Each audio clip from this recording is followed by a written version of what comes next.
नमस्कार, आप देख रहे खबर उत्तराखंड और मैं हूं आपके साथ अविन्या रावत। और रुक करें खबरों का, लेकिन उससे पहले एक नजर आज की सुर्खियों पर डालते हैं। नैनीताल में 100 मीटर गहरी खाई में गिरी बस, एक बच्चे समेत 4 की मौत, 21 घायल, कार को बचाने में हुआ हादसा। खेल विश्वविद्यालय अध्यादेश पर राज्यपाल ने लगाई मुहर, 28 जनवरी को प्रधानमंत्री मोदी करेंगे शिलान्यास। अमीरों को ठगने वाली एलएलबी स्टूडेंट बनी लुटेरी दुल्हन, एनआरआई, इंजीनियर, बिजनेसमैन और ज्वेलर से ऐंठे करोड़ों, रेप केस, तलाक के नाम पर ठगी। अल्मोड़ा अर्बन कोऑपरेटिव बैंक के प्रधान कार्यालय में लगी आग, बैंक कर्मियों की सूझबूझ और स्थानीय लोगों के सहयोग से आग में पाया गया काबू। नए साल के जश्न को लेकर औली के होटलों में आने लगी पर्यटकों की एडवांस बुकिंग, जीएमवीएम हुआ फेल, प्राइवेट होटलों में 60 से 70% तक बुकिंग आई। उत्तराखंड में बारिश और बर्फबारी, पर्वतीय इलाकों में पाला पड़ने का येलो अलर्ट जारी। आप देख रहे हैं के न्यूज, खबरों का सारथी। रुक करते हैं खबरों का। खबर आपको नैनीताल से बता रहे, जहां भीमताल में अमडली के समीप पिथौरागढ़ में हल्द्वानी से जा रही बस 500 फीट गहरी खाई में गिरते ही चीख पुकार मच गई। भीमताल जानीबाग मोटर मार्ग के अमडली में बस के खाई में गिरने से बस में सवार 25 से अधिक लोग गंभीर रूप से घायल हो गए। वहीं जबकि 4 लोगों की मौत की खबर सामने आई है, जिसमें 2 पुरुष और 1 महिला की सूचना पर मौके पर पहुंची नैनीताल पुलिस व एनडीआरएफ की टीम ने खाई में गिरे लोगों को, स्थानीय लोगों की मदद से घायलों को रस्सी और कंधों पर रखकर सड़क तक लाया गया, जहां से अभी घायलों को 108 की मदद से सीएचसी सेंटर भीमताल और हल्द्वानी भेजा गया, जहां घायलों का उपचार किया जा रहा है।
खबर हल्द्वानी से, जहां पिथौरागढ़ से सुबह चली बस दोपहर भीमताल के सल्डी के पास अनियंत्रित होकर खाई में जा गिरी। ये दुखद घटना में 4 लोगों की मौत और 2 दर्जन से अधिक लोग घायल हो गए।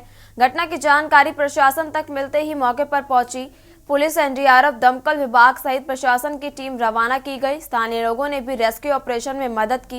इस घटना में अब तक 4 लोगों की मौत हुई है, जबकि 2 दर्जन से अधिक लोग घायल बताए जा रहे हैं और घायलों को हल्द्वानी के सुशीला तिवारी अस्पताल लाया गया। 24 घायलों को सुशीला तिवारी अस्पताल में भर्ती कराया गया, जिनका हालचाल जानने के लिए जिले के प्रभारी मंत्री रेखा आर्या और कुमायूं कमिश्नर दीपक रावत भी अस्पताल पहुंचे हैं।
देखिए, ये घटना जो हुई है, जो भीमताल हमारा सीएचसी है, उससे लगभग 100 मीटर आगे है और बस पिथौरागढ़ से आ रही थी और रोडवेज की ये बस है।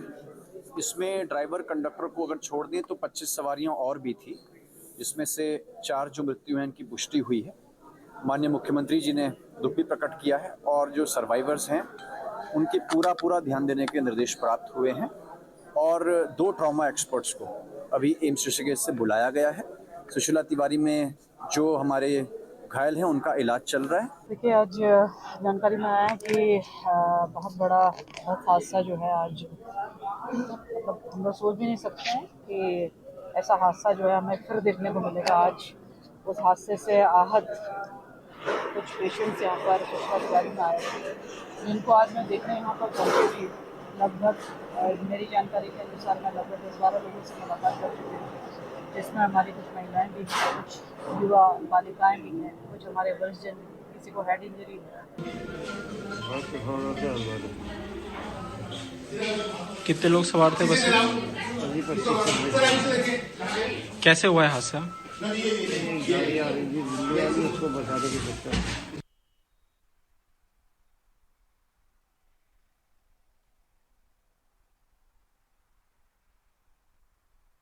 हुई बस दुर्घटना के मृतकों और घायलों को राहत राशि प्रदान की जाएगी।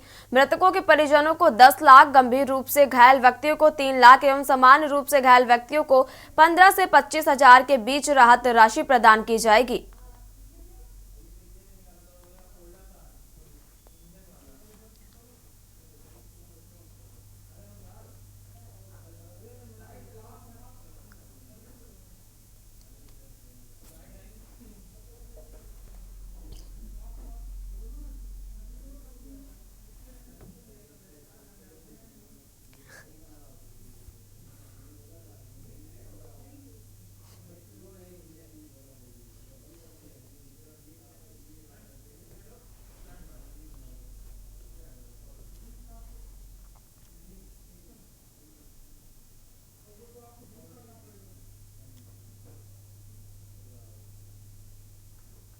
खबर देहरादून से, जहां भारतीय जनता पार्टी प्रदेश कार्यालय में अटल बिहारी वाजपेयी जन्म शताब्दी वर्ष सुशासन के रूप में मनाया गया।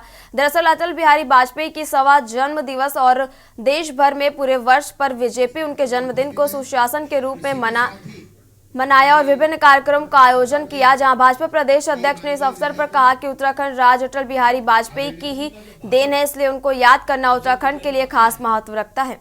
उसके सुनने से अजय जी हमारे बीच में इस कार्यक्रम में उपस्थित है। अटल जी का जो भाषण, देखिए, अटल जी भारतीय जनता पार्टी के कार्यकर्ताओं के आदर्श के रूप में है। पार्टी को स्थान तक, शिखर तक पहुंचाने में अटल जी का जो योगदान है, और खासतौर पर मैं उत्तराखंड उत्तराखंड राज्य के प्रति भी उनका जो भाव था, उस राज्य के रूप में देखा है। आज पूरे देश के अंदर अटल जी की जन्म शताब्दी वर्ष का प्रारंभ हुआ है। रुक करते अगली खबर का। उत्तराखंड में निकाय चुनाव की तैयारियों के बीच अचानक दिल्ली में मुख्यमंत्री पुष्कर सिंह धामी की केंद्रीय गृह मंत्री अमित शाह के साथ बड़ी बैठक हुई। सूत्रों से मिली जानकारी के मुताबिक अमित शाह ने राज्य की बदहाल कानून व्यवस्था पर नाराजगी व्यक्त की है। इसके साथ ही यूसीसी को लागू करने को लेकर भी चर्चा हुई। मिली जानकारी के मुताबिक अमित शाह से हुई मुलाकात में 3 नए आपराधिक कानूनों के उत्तराखंड में क्रियान्वयन को लेकर समीक्षा की गई। इस दौरान उन्होंने राज्य सरकार को दूरस्थ क्षेत्रों में न्याय प्रक्रिया आसान बनाने के लिए ऑनलाइन की सुविधा बढ़ाने के निर्देश भी दिए। वहीं पत्रकारों से बातचीत में सीएम धामी ने कहा कि उत्तराखंड में सरकार जल्द ही सख्त भू कानून को लागू करेगी, अंधाधुंध निर्माण पर रोक लगाई जाएगी। इसके साथ ही सीएम ने दावा किया कि जल्द ही प्रदेश में सरकार यूसीसी को लागू करेगी। उन्होंने बताया कि जनवरी महीने में हर हाल में समान नागरिक संहिता लागू हो जाएगा। हालांकि विपक्ष का आरोप है कि यूसीसी भाजपा का एजेंडा है, जनता में इसको लेकर कोई नई उत्साह नहीं है।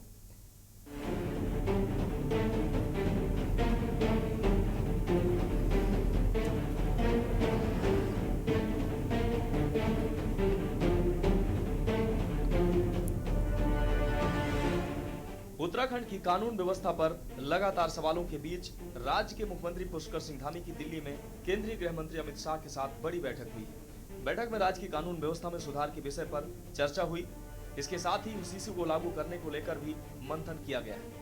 मिली जानकारी के मुताबिक अमित शाह से हुई मुलाकात में 3 नए आपराधिक कानूनों के उत्तराखंड में क्रियान्वयन को लेकर समीक्षा की गई। बैठक में मुख्यमंत्री ने अमित शाह को बताया कि राज्य में मुकदमों के निस्तारण में काफी तेजी आई है। वहीं पत्रकारों से बातचीत में सीएम धामी ने कहा कि उत्तराखंड में सरकार जल्द ही सख्त भू कानून को लागू करेगी, अंधाधुंध निर्माण पर रोक लगाई जाएगी। इसके साथ ही सीएम ने दावा किया कि जल्द ही प्रदेश में सरकार यूसीसी को लागू करेगी। हालांकि विपक्ष यूसीसी को भाजपा का एजेंडा बताते हुए इसे केंद्र का विषय बताता है। जुलाई माह से देश के अंदर नए कानून लागू हुए हैं और इन कानूनों को लागू करने में उत्तराखंड राज्य तेजी से काम कर रहा है। आज आदरणीय गृह मंत्री अमित शाह जी की अध्यक्षता में आज इन सब की समीक्षा हुई है और राज्य के अंदर जो भी काम अभी तक हुए हैं, ट्रेनिंग के काम, हार्डवेयर के काम और मानव संसाधन के काम या हमारे साइंस एंड टेक्नोलॉजी से जुड़े हुए जो पुलिस को एफएसएल से संबंधित और मेडिको लीगल से संबंधित सभी जो कार्य किए जा रहे हैं इन कानूनों को स्थापित करने के लिए। देखिए, यूसीसी के लिए जनता में कोई रुचि नहीं है। बीजेपी का हिंदू मुसलमान का जो एजेंडा है नैरेटिव सेट करने का, उसका एक ये पार्ट है और वो इसके बहाने से करना चाहते हैं। यूसीसी तब होता है जब पूरे भारत के नागरिकों को एक से कानून में रखा जाए। यहाँ तो इसको छोड़ देंगे, इसको एग्जाम कर दिया तो क्या किसी एक जाति विशेष या धर्म विशेष के खिलाफ यूसीसी है, ये मुख्यमंत्री को क्लियर करना चाहिए। और ये केंद्र का विषय है। अगर इतना ही ज़रूरी था तो अमित शाह और नरेंद्र मोदी 11 साल से केंद्र में सत्ता में हैं। निश्चित रूप से हमारे प्रदेश के मुख्यमंत्री माननीय पुष्कर सिंह धामी जी जो जनता से वादा करते हैं उस वादे को पूरा भी करते हैं और जल्द ही प्रदेश के अंदर प्रदेश के हित का, प्रदेश की जनता के हित के लिए जो सबसे अच्छा भू कानून होगा उसको प्रदेश में लागू किया जाएगा और जो आगामी हमारा जो बजट सत्र होगा उसमें उसको पारित किया जाएगा। और प्रदेश के अंदर जिस प्रकार से लगातार डेमोग्राफी चेंज करने की कुछ लोगों की साजिश प्रदेश के रची जा रही थी। आपको बता दें कि राज्य में अंकिता भंडारी समेत कई महिला अपराध राष्ट्रीय स्तर पर चर्चा का विषय बने। वहीं राज्य में बढ़ते अपराध को लेकर विपक्ष की ओर से लगातार कानून व्यवस्था पर सवाल खड़े किए जा रहे हैं। वहीं एनसीआरबी की रिपोर्ट के मुताबिक महिला अपराध के मामले में उत्तराखंड 9 पहाड़ी राज्यों में टॉप पर है। वर्ष 2022 में प्रदेश में महिला अपराध का ग्राफ वर्ष 2021 के मुकाबले 26% ऊपर पहुंच गया। एनसीआरबी के अनुसार साल 2021 में महिला अपराध के 3,431 मामले सामने आए थे, जबकि 2022 में यह संख्या बढ़कर 4,337 पहुंच गई है। बताया जा रहा है कि अमित शाह ने बैठक में इस मामले को लेकर नाराजगी व्यक्त की। हालांकि भाजपा इस नाराजगी से इनकार कर रही है। देखिए, पहली बात तो कोई नाराजगी नहीं है किसी प्रकार का पक्ष। उत्तराखंड के अंदर पिछले दिनों जो घटनाएं हुई थी उसमें हमारी सरकार ने कानून को ध्यान में रखते हुए जिस प्रकार गिरफ्तारियां हुई है उन्होंने चिंता व्यक्त की। उत्तराखंड के अंदर इस प्रकार की जो चर्चाएं हो रही है ये रुकनी चाहिए और माननीय मुख्यमंत्री कल ही सब निर्देश दिए हैं कि जो कानून जिस रूप में हमने तय किए हैं उसका इम्प्लीमेंट बहुत कड़ाई से होना चाहिए। सर देखिए, आप भारतीय जनता पार्टी के लोग कितनी भी लीपापोती करें, मीडिया का इस्तेमाल करें लीपापोती करने के लिए, लेकिन ये सूत्रों के हवाले से पक्का और पुख्ता खबर हमें मिली है कि मुख्यमंत्री को तलब किया गया। तलब इसलिए किया गया क्योंकि नेशनल क्राइम रिपोर्ट ब्यूरो यानी कि एनसीआरबी के डेटा के हिसाब से 9 हिमालयी राज्यों में उत्तराखंड महिला अपराध में नंबर 1 चल रहा है। दिन दहाड़े यहाँ नाबालिग बच्चियों के साथ न सिर्फ गैंगरेप हो रहे बल्कि उनकी निर्मम हत्या हो जा रही है। पहले तो हम आपको बता दें कि धामी के इस रवैये से केवल शाह नाराज है, इस बात को सभी जगह हाईलाइट हो गया। पर ये क्यों नहीं बोला गया कि उत्तराखंड की सारी जनता नाराज है, दुनिया उत्तराखंड की सारी जनता परेशान है। उत्तराखंड में जो बिगड़ती महिला अत्याचार और अपराध, नशे की बढ़ोतरी, जगह जगह शराब माफियों की दुकानें खुलना, ये तो सब अपराधी है। लेकिन मेरे को लगता है कि चुनाव से ठीक पहले आने थे शाह का भी एक जुमला होगा कि धामी को कड़े निर्देश दिए गए और अब स्थिति सुधर जाएगी।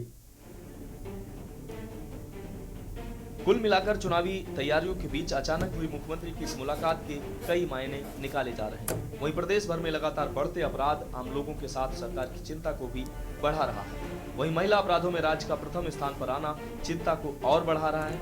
ऐसे में देखना होगा कि सीएम धामी राज्य की कानून व्यवस्था में कब तक सुधार लाते हैं। Uttarakhand desk report. फिलहाल यहाँ रुकेंगे एक छोटे से ब्रेक के लिए। आप देख रहे हैं के न्यूज। ब्रेक के बाद एक बार फिर रुक करते हैं खबरों का। खबर आपको विकासनगर से बता रहे, जहां सूबे में निकाय चुनाव का बिगुल बज चुका है, जिसके चलते सोमवार को निकायों के अध्यक्ष पद पर आरक्षण की स्थिति साफ करते हुए चुनाव की तारीखों का भी ऐलान कर दिया गया है। ऐसे चुनाव मैदान में उतरने को तैयार प्रत्याशी और राजनीतिक दलों ने अपने समीकरण साधने शुरू कर दिए हैं। देहरादून से लगते पछुआ दून क्षेत्र के विकासनगर नगर पालिका, हरबटपुर नगर पालिका और सेलाकुई नगर पंचायत के चेयरमैन सीट पर राजनीतिक दलों के प्रत्याशियों के साथ ही निर्दलीय प्रत्याशियों ने ताल ठोक दी है। वहीं विकासनगर नगर पालिका की करें तो करीब 20,000 मतदाताओं वाले इस निकाय में चेयरमैन पद इस बार अनुसूचित जनजाति के लिए आरक्षित किया गया है, जिसके लिए कांग्रेस से धीरज बॉबी नौटियाल का नाम लगभग तय माना जा रहा है, जो कि मौजूदा समीकरणों को देखते हुए सबके मजबूत प्रत्याशी माने जा रहे हैं। जबकि भाजपा से रमेश नौटियाल, कृष्णा तोमर और अरविंद तोमर के नामों पर चर्चा हो रही है।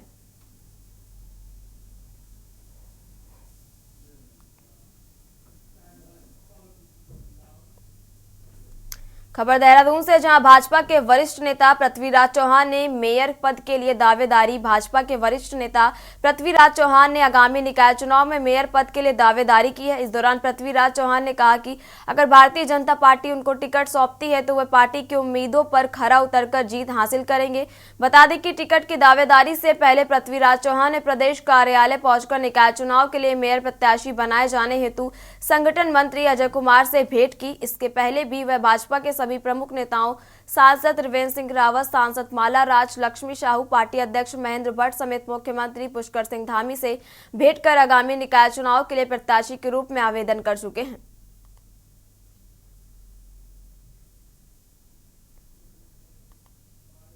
देखिए, मैं सर्वप्रथम तो आज सभी के सहयोग से कई लोग मेरे साथ जुड़े हैं, कई संगठनों से मैं, क्योंकि काफ़ी लंबा संघर्ष हो गया हमको सामाजिक क्षेत्र में, राजनीतिक क्षेत्र में, चाहे वो मैं छात्र जीवन की राजनीति से हो, उस टाइम पे हमारे पॉलिटिकल लोग होते थे, विनोद बर्थवाल, मैं वैसे हम लोग आदरणीय स्वर्गीय श्री हेमंती नंदन बहुगुणा जी से शुरुआत की थी राजनीति की, और धीरे धीरे आगे बढ़ते गए। उसके बाद वकालत में आए तो वकालत में भी धीरे धीरे वहाँ भी वो राजनीति में आगे कर दिया, तो वहाँ फिर बार काउंसिल का अध्यक्ष रहा, बार का सेक्रेटरी रहा, देहरादून बार का।